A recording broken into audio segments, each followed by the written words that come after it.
आज का विषय उन शिक्षकों के लिए है जिन्होंने डीएवी सीबीटी 2026 की परीक्षा दी और रिजल्ट में नॉट क्वालिफाइड या फेल घोषित करार दिए गए। सबसे बड़ा प्रश्न यही है कि क्या अब उनकी नौकरी खतरे में है? क्या उन्हें फिर से नियुक्ति नहीं मिलेगी? आज इसी पे चर्चा करेंगे। सर, मैंने डीएवी सीबीटी 2026 दिया था, लेकिन मैं उसमें पास नहीं हो पाई। मैं पहले से एक डीएवी स्कूल में काम कर रही हूँ। मेरा सवाल है, क्या अब मुझे नौकरी के लिए एलिजिबल माना जाएगा या नहीं? बहुत अच्छा सवाल है और ये सवाल आज सभी शिक्षक पूछ रहे हैं। देखिए, मेरा बड़ा स्पष्ट मानना है और डीएवी के रूल्स भी यही कह रहे हैं कि अगर आप पहले से किसी डीएवी स्कूल में कार्यरत हैं, आप उसी स्कूल में उसी पद पर रहना चाहते हैं और आपने पहले किसी भी वर्ष में सीबीटी क्वालिफाई किया हुआ है, तो सीबीटी 2026 में यदि आप फेल भी हैं तो उसके बावजूद भी आपकी नौकरी के लिए कोई खतरा नहीं है। यानी आप पास ही हैं, चाहे आपका कोई भी जानकार अज्ञानता में और अज्ञानता के कारण कुछ भी कहे, इससे कोई फर्क पड़ने वाला नहीं। आलोक सर, लेकिन नियमों में तो पीईसी की वैलिडिटी पीरियड अलग अलग दिया गया है। क्या सही है और क्या गलत है? कृपया इस बात को विस्तार से बताइए। You see, according to the year 2024 rules, qualified CBT और having PEC, इसकी वैलिडिटी जो थी वो 3 साल रखी गई थी।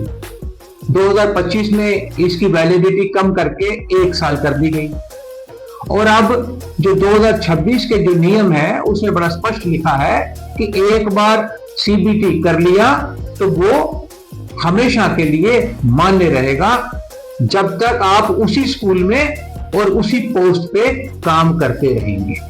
लेकिन अगर आप में से किसी ने 2026 की परीक्षा दे दी है और आपका परिणाम जो है वो फेल है या नॉट क्वालिफाइड आया है, तो भी आपकी एलिजिबिलिटी समाप्त नहीं होती।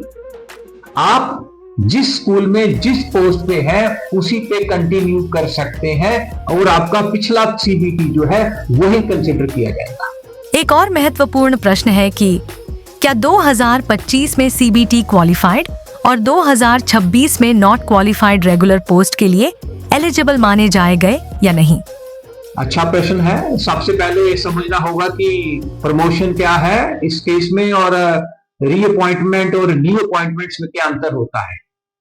देखिए, according to the DAV rules, CBT is mandatory for promotions, it is mandatory for appointments, but it is not mandatory for reappointment of a candidate in the same school against the same vacant post. It means once a candidate is eligible for any post with any years of CBT qualification, she is fully eligible for regular admission with the same CBT result.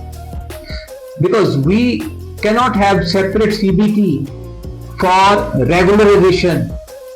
We cannot have different set of qualifications for contractual or ad hoc or guest faculty and for regular teachers. Therefore, the CBT qualification as per the existing DAV rules is mandatory for all posts. PGT और TGT candidates जिन्होंने CBT पास कर लिया है, क्या वह छोटे designation के लिए अप्लाई कर सकते हैं? ये भी उतना ही महत्वपूर्ण प्रश्न है।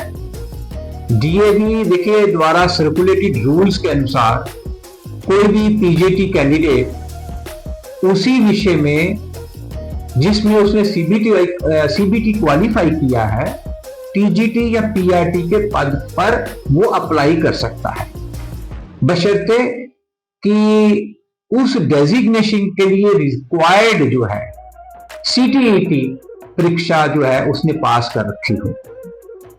इसी प्रकार टीजीटी क्वालिफाई कैंडिडेट्स भी उसी विषय में पीआरटी कोर्स के लिए अप्लाई कर सकते हैं। हालांकि ऐसे किसी भी कैंडिडेट को एनटीटी पोस्ट के लिए अप्लाई करने की अनुमति नहीं है।